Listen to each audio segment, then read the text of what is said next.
আজ 13 নভেম্বর আওয়ামী লীগ লকডাউনের ঘোষণা দিয়েছে।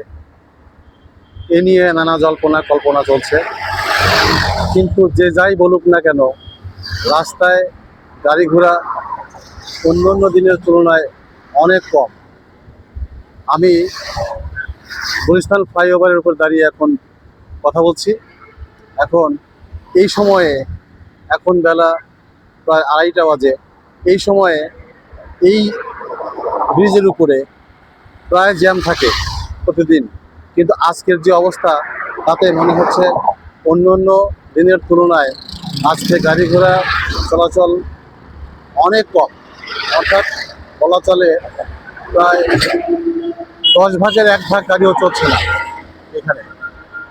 আপনারা দেখতে পাচ্ছেন অন্যান্য দিনের তুলনায় গাড়ির সংখ্যা অত্যন্ত কম, বিশেষ করে বাস এবং পাবলিক পরিবহন অত্যন্ত কম। কিছু বাইক চলাচল করছে, এই মুহূর্তে দেখতে পাচ্ছেন কিছু বাইক চলাচল করছে, আদার্স পুরা রাস্তাটা ফাঁকা। এই সময়ে এখানে রাস্তা এভাবে ফাঁকা থাকে না।